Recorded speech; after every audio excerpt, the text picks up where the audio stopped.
Hello students, welcome to the Sunrise Classes. आज हम लोग टॉपिक जो पढ़ने वाले हैं वह है पोर्ट्स इन इंडिया, या इसको हिंदी में बोलेंगे भारत के बंदरगाह। ठीक, अब ये जो टॉपिक हम लोग पढ़ने वाले हैं ये क्लास 11th के लिए है, और इसके अलावा जो है अपने कॉम्पिटिटिव जितने भी एग्ज़ाम हैं उसमें ज्योग्राफी का ये टॉपिक है। अब क्या है कि आपको पढ़ने से जो जो चीज़ें कवर होंगी वो किन किन एग्ज़ाम में काम आएंगी ये आपको पता चल गया। अब इसके बारे में पढ़ा जाए कि क्या क्या है इसमें चीज़ें। अब देखिए ज़रा, कुछ नोट करके लिखा गया है और यहाँ पे कुछ आपको पॉइंट्स जो पूरी तरीके से मैप में दिखाया गया है कि कौन से बंदरगाह कहाँ कहाँ पे हैं, कौन कौन सा पोर्ट कहाँ पे है। स्टार्ट करते हैं कि पोर्ट होता क्या है, पहले ये जानिए। पोर्ट की बेसिक डेफिनेशन यही है कि वह स्थान जहाँ से शिप के थ्रू एक जगह से दूसरे जगह जो है सामान को या व्यक्ति आते जाते हैं उसको पोर्ट बोला जाता है। ठीक है, शिप के थ्रू आ जा सके। अब पोर्ट्स दो टाइप के होते हैं, इंटरनल होते हैं और एक्सटर्नल। ठीक, इंटरनल पोर्ट्स की बात करेंगे तो इंडिया में ढेर सारे इंटरनल पोर्ट्स हैं जिनकी 100 से भी ज़्यादा संख्या है, 108 से भी ज़्यादा हो सकती है। 47 तो महाराष्ट्र में ही है, इसके अलावा भी और जगह है। इस तरीके से इंटरनल बात करेंगे तो रिवर्स के थ्रू जो है इंटरनल वाटरवेज होते हैं और वहाँ पे शिप के थ्रू जो है एक जगह से दूसरे जगह चाहे सामान ले जाएं या तो पैसेंजर्स को ले जाया जाए। एक इम्पॉर्टेंट चीज़ ये है यहाँ पे इंटरनल वाटरवेज में ये हुगली रिवर से रिलेटेड जो है ये कनेक्ट करती है यूपी से कोलकाता को। फिलहाल ये अभी ये सब चीज़ें जो है इंटरनल के बारे में जो है हम लोग फ़िलहाल इतना ही जानेंगे कि ये बेसिकली हमारे कंट्री में ढेर सारे हैं, 100 से भी ज़्यादा इनकी जो है संख्या है। लेकिन अगर बात होगी कि एक्सटर्नल पोर्ट्स कितने हैं तो ये टोटल 13 है। तो पहली लाइन नोट में आपको करना क्या है, ये डायरेक्टली जो लिखा हुआ है इसको समझिए। कुल 13 बड़े बंदरगाह हैं भारत में। ठीक, इनकी संख्या करके पूछी जाती है। अब ये जो है इन पे कमांड किसका होता है, ये सेंट्रल गवर्नमेंट का इस पे कमांड होता है। सारी चीज़ें जो हैं सेंट्रल गवर्नमेंट के थ्रू ऑथराइज्ड होती हैं, जो सामान ले आना है, एक्सपोर्ट करना है या इंपोर्ट करना है। तो इस तरीके से total number of ports in India, external की बात हो रही है तो टोटल 13 है। पहला चीज़ आपको क्लियर हुआ। आगे बढ़ते हैं। अब ये 13 टोटल क्या क्या हैं और कहाँ कहाँ पे हैं। अगर बात की जाए किस तरीके से पढ़ा जाए तो ये वेस्टर्न जो है कोस्टल है, इधर के वेस्टर्न है जिनको हम लोग पश्चिमी बंदरगाह बोलेंगे, और इधर साइड के जो है ईस्टर्न कोस्टल एरियाज़ में जितने भी पोर्ट्स पड़ते हैं इनको पूर्वी बंदरगाह बोला जाता है। यहाँ पे आप समझ सकते हैं ये सभी जो हैं पूर्वी हैं। अब स्टार्टिंग करते हैं यहाँ से। नंबर 1 कांडला पोर्ट या कांडला बंदरगाह। ये है कहाँ पे, गुजरात में है।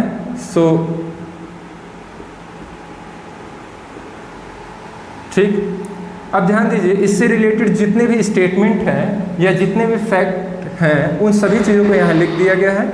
अब उसको मैं पढ़ दे रहा हूँ, देखिए क्या है। कांडला बंदरगाह का नाम चेंज किया गया था, इसका न्यू नेम रखा गया दीनदयाल उपाध्याय बंदरगाह। तो ये पहला चीज़। सेकेंड वन है यहाँ पे प्राकृतिक बंदरगाह, मतलब ये नेचुरल बंदरगाह है, पहले से बना हुआ है, मैन मेड नहीं है। तो कभी कभी क्वेश्चन आया कि कांडला बंदरगाह किस प्रकार का है, तो आपको पता होना चाहिए प्राकृतिक बंदरगाह है। इसके बाद लिखा हुआ है ज्वारीय बंदरगाह है। ज्वारीय बंदरगाह मतलब वे बंदरगाह जहाँ पे ज्वारीय कंडीशन हो। जैसे अगर आप देखेंगे तो यहाँ पे जो है ट्रायंगुलर शेप में है, और ऐसे शेप में स्थित जितने भी पोर्ट होते हैं ज्वारी बंदरगाह कहलाते हैं। ठीक है, नेक्स्ट में लिखा गया है एक स्टेटमेंट है सबसे अमीर बंदरगाह एक इसको बोला जाता है टैग, क्योंकि यहाँ पे जो है प्राचीन भारत से ही एक्सपोर्ट इंपोर्ट होते रहा है और इसका रिकॉर्ड रहा है कि जितना बिजनेस यहाँ से हुआ है वो उतना रिकॉर्ड किसी का नहीं है। यही रीज़न है कि इसको सबसे अमीर बंदरगाह की उपमा दी जाती है। सो एक फैक्ट तो ये हो गया। लास्ट में एक लाइन और इम्पॉर्टेंट है जिसे आप लिख लेंगे, ये सेकेंड लार्जेस्ट पोर्ट है इंडिया का। अगर सबसे बड़े की बात करेंगे तो मुंबई पोर्ट सबसे बड़ा है और सेकेंड बात करेंगे तो कांडला है। तो कांडला के बारे में लास्ट स्टेटमेंट यहाँ पे एरो के थ्रू लिखा गया है कि ये सेकेंड लार्जेस्ट बंदरगाह है। सो ये कांडला के बारे में इतना ही है। नेक्स्ट देखिए पॉइंट 2 यहाँ पे देखिए मुंबई बंदरगाह। ठीक, महाराष्ट्र में यहाँ पे कोस्टल इलाके में मुंबई पड़ता है जो कि उसका राजधानी है, कैपिटल है। इससे रिलेटेड देखिए ब्रैकेट वाइज मैंने लिख दिया है। मुंबई बंदरगाह कैसा है तो प्राकृतिक है, पहला स्टेटमेंट। दूसरा चीज़ है भारत का प्रवेश द्वार भी इसको बोला जाता है। ठीक है, तो कभी क्वेश्चन आए कि भारत का प्रवेश द्वार किस बंदरगाह को बोला जाता है तो मुंबई बंदरगाह को बोला जाता है। इसके अलावा सबसे व्यस्त बंदरगाह भारत का यही है। लास्ट में सबसे बड़ा बंदरगाह भारत का यही है। तो इस तरीके से इसमें टोटल 4 बातें आई और उनको ब्रैकेट में शॉर्टली मैंने लिखा हुआ है और आप भी ऐसे शॉर्ट नोट ही बनाएं और एक मैप बना लें अपने कॉपी पे, उसके बाद ये सब सारी चीज़ें नोट करें। अदरवाइज आप जो है प्रिंटेड मैप भी लेके उस पर बना सकते हो। फिलहाल नेक्स्ट वन देखा जाए 3rd नंबर, इसका नाम है नाहवा सेवा। इस बंदरगाह को बाद में बनाया गया। रीज़न क्या था इसका बनाने का कि यहाँ पे यदि मुंबई की बात करें और मरमा गोवा की बात करें और कांडला की बात करें तो एक्सपोर्ट इंपोर्ट यहाँ पे होता तो है, लेकिन एक बंदरगाह की और ज़रूरत हो रही थी जो इनका बर्डन कम कर सके। और सबसे ज़्यादा बर्डन कम होता है मुंबई बंदरगाह का अगर इसके बगल में कुछ दूरी पे ही नाहना सेवा को बनाया गया। तो कभी कभी क्वेश्चन आए कि नाहना सेवा किस प्रकार का बंदरगाह है, नेचुरल है कि मैन मेड है, मतलब प्राकृतिक है कि कृत्रिम है, तो आप बोलोगे कि कृत्रिम बंदरगाह है। और इसको बनाया गया था क्योंकि मुंबई बंदरगाह पे बर्डन बहुत ज़्यादा हो जा रहा था, तो उसके भार को कम करने के लिए। ठीक, नेक्स्ट वन, इसका नाम जो है जवाहरलाल नेहरू बंदरगाह है। ठीक, तो ये भी आपको याद रखना है। एक लास्ट और काफ़ी इंपॉर्टेंट है, वेरी इंपॉर्टेंट, कभी कोई क्वेश्चन आए भारत का वह बंदरगाह जो पूर्णतः मशीनीकृत है, मतलब उसमें ज़्यादातर मशीनों का जो है यूज़ होता है और सभी जो है आधुनिक तकनीक का यूज़ होता है, तो बोला जाएगा कि पूर्णतः मशीनीकृत बंदरगाह कौन सा है तो नाहना सेवा। ठीक, नेक्स्ट वन है मरमा गोवा जो कि गोवा में स्थित है। ठीक है, इसमें देखिए ये प्राकृतिक बंदरगाह है, पहला चीज़ तो ये याद रखना है। नेक्स्ट वन, ये वेरी इंपॉर्टेंट ये भी है स्टेटमेंट, ईरान कंट्री को लौह अयस्क यहाँ से निर्यात किया जाता है। ये बात काफ़ी इंपॉर्टेंट है, कई बार आता है कि भारत का वह बंदरगाह जहाँ से ईरान को लौह अयस्क निर्यात किया जाता है और निर्यात करने पे भारत को काफ़ी फ़ायदा होता है। इसीलिए ईरान से रिलेशन भारत हमेशा अच्छे रखना चाहता है क्योंकि उससे व्यापार के थ्रू भारत के पास पैसा आता है और ऐसे में किसी भी कंट्री को फ़ायदा होगा जब उसका एक्सपोर्ट अच्छा हो। तो ईरान कंट्री के साथ भारत को रिलेशन जो है अच्छा बनाने से हमारी इकोनॉमिक कंडीशन बहुत अच्छी स्थिति में रहती है। ठीक है, तो क्वेश्चन आएगा ईरान से को लौह अयस्क कौन निर्यात करता है, कौन सा बंदरगाह, तो आपको पता होना चाहिए मरमा गोवा। नेक्स्ट वन है न्यू मंगलोर बंदरगाह। इसके बारे में एक चीज़ इंपॉर्टेंट है कि यह कृत्रिम बंदरगाह है, ये प्राकृतिक नहीं है। फिलहाल इसके बारे में बस इतना ही है। और एक स्टेटमेंट और है, ये ज़्यादा इंपॉर्टेंट है नहीं क्योंकि देखिए क्या है, जापान को सबसे ज़्यादा लौह अयस्क निर्यात यहीं से किया जाता है। लेकिन अब क्या है कि इस समय ये स्टेटमेंट काम का नहीं है क्योंकि हाल ही में कुछ वर्षों से इधर के बंदरगाह जैसे विशाखापट्टनम से ही जापान से जो है जापान को एक्सपोर्ट किया जाता है तमाम चीज़ें। सो ये क्वेश्चन जो है इससे ज़्यादा इम्पोर्टेंट है ईरान से रिलेटेड और ये बुक में है, सो मैंने लिख दिया है, लेकिन चांसेस कम है कि ये चीज़ पूछी जाए। नेक्स्ट वन ध्यान दीजिए, सबसे दक्षिण में पश्चिमी तट का हिस्सा देखा जाए तो कोच्चि बंदरगाह है। इससे रिलेटेड जानिए क्या है। पहला स्टेटमेंट, यह प्राकृतिक बंदरगाह है। नेक्स्ट क्या है, इसको एक उपमा दी जाती है या टैग बोला जाता है, अरब की रानी। कभी क्वेश्चन आया है कि क्वीन ऑफ अरेबियन सी किसको बोला जाता है, तो किस पोर्ट को, तो कोच्चि बंदरगाह को बोला जाता है। ठीक, यहाँ पे सबसे बड़ा शिपयार्ड स्थित है।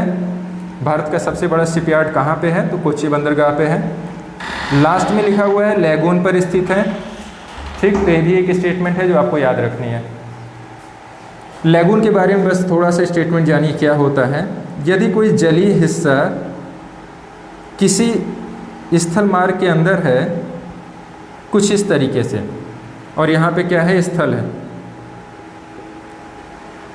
तो ऐसी झील को लैगून बोला जाता है जो 3 तरीके से भूभाग से घिरा हो। तो ये जो स्टेटमेंट है लैगून वर्ड, इसको आपको पता होना चाहिए कि ये क्या है। आगे बढ़ते हैं, पूर्वी बंदरगाह की बात करेंगे। अब ध्यान दीजिए, भारत के पूर्वी बंदरगाह कौन कौन से हैं। नंबर 1 हल्दिया। ये हल्दिया वेस्ट बंगाल में है। यदि वेस्ट बंगाल के बारे में देखेंगे तो मैप में वेस्ट बंगाल कुछ इस तरीके से ऐसे, ये पूरा हिस्सा वेस्ट बंगाल का है। ठीक है, तो यहाँ पे हल्दिया बंदरगाह है, और ये क्या है, तट पे स्थित नहीं है, ये अंदर है और हुगली रिवर के पास में पड़ता है। ठीक है, तो फिलहाल इससे रिलेटेड मैंने क्या क्या चीज़ें लिखे हैं ध्यान दीजिए। यह आंतरिक बंदरगाह है, मतलब ये कोस्टल इलाके में नहीं है, यह भूभाग के अंदर है। यहाँ पे स्टार्टिंग में ही मैंने बताया था कि इंटरनल एक्सटर्नल 2 टाइप के पोर्ट होते हैं। तो ये कौन सा टाइप है, ये इंटरनल है। ठीक है, अगला चीज़ ये भी ज्वारी बंदरगाह है।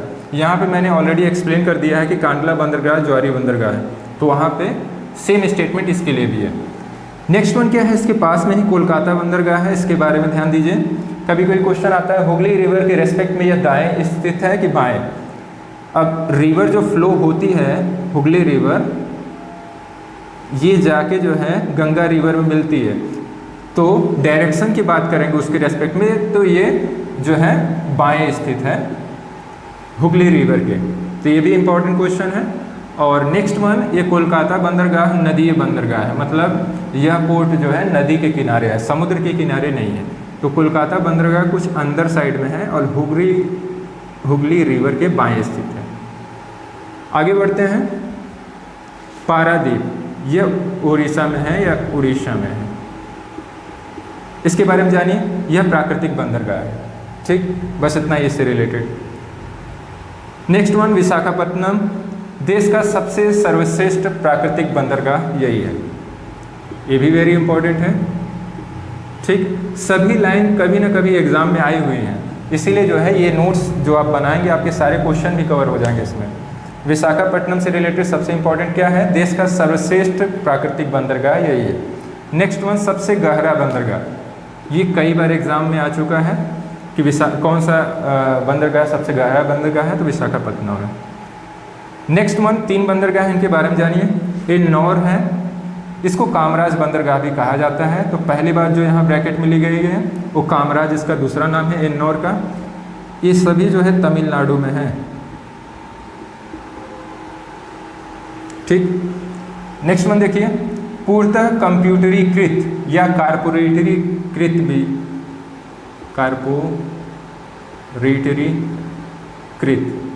ये यहाँ पे कंप्यूटराइज सिस्टम का ज़्यादा यूज़ होता है, इसलिए कभी क्वेश्चन आ जाता है कि वह कौन सा बंदरगाह है जहाँ पे पूर्णतः कंप्यूटराइज्ड है और कारपोरेटरीकृत, कारपोरेशन और कारपोरेटरीकृत एक ही बात है। सो एन्नौर से रिलेटेड एक स्टेटमेंट और हो गया। इसके बाद देखिए चेन्नई बंदरगाह, इसके बारे में पहला चीज़ है कि ये कृत्रिम है, मैनमेड है। ठीक, देश का सबसे पुराना बंदरगाह यही है। ये सबसे अच्छा क्वेश्चन में से एक है, ये भी सबसे पुराना बंदरगाह। और बात आती है कि सबसे बड़ा बंदरगाह कौन सा है, तब हमें पता है कि मुंबई बंदरगाह सबसे बड़ा है। लेकिन पूछा जाए कि पूर्वी तट का सबसे बड़ा बंदरगाह, तो पूर्वी तट पे टोटल 7 है, यहाँ पे 6-7 है, तो इसमें सबसे बड़ा चेन्नई बंदरगाह ही है।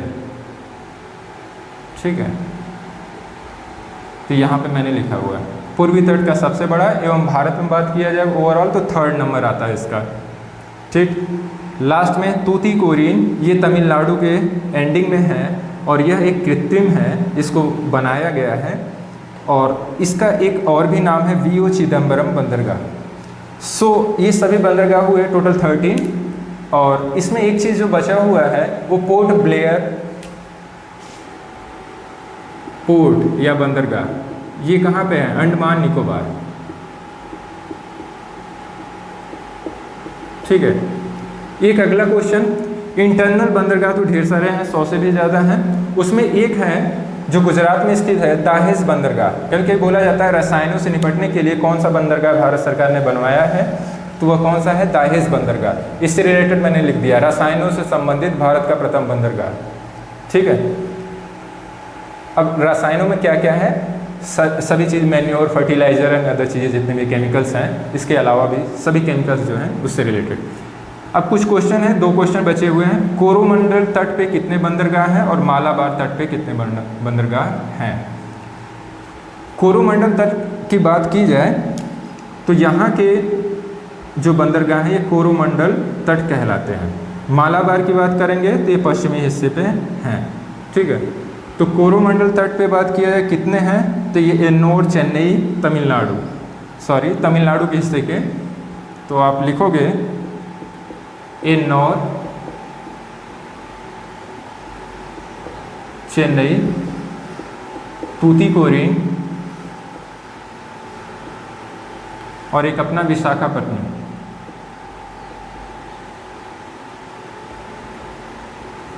ये टोटल 4 बंदरगाह कोरोमंडल पे है। मालाबार तट की बात की जाए तो यहाँ पे न्यू मंगलौर तक का ये 2 बंदरगाह जो हैं, न्यू मंगलौर और कोच्चि हो गया और एक और मरमा, गोवा। ये 3 बंदरगाह जो हैं ये मालाबार तट पे स्थित हैं। सो ये सभी क्वेश्चंस जो हैं कुछ क्वेश्चन के फॉर्म में और कुछ स्टेटमेंट के फॉर्म में सारी चीज़ें लिखाई गई हैं। इस टॉपिक में बस इतना ही है और ये स्टैटिक जीके का हिस्सा है, इसमें ज़्यादातर चीज़ें हमें याद करनी होती हैं। सो इसको आप अच्छे से नोट्स बनाएंगे तभी फर्दर आपको फ़ायदा होगा। ठीक है। तो आप अच्छा से इससे रिलेटेड पढ़ें और अच्छा सा नोट्स बनाएं। कोई भी प्रॉब्लम होती है आप कमेंट कर दें और उसको मैं नेक्स्ट वीडियो में एक्सप्लेन फिर से कर दूंगा अगर कोई समस्या होती है तो। अभी तक के लिए इतना ही। Thank you for watching.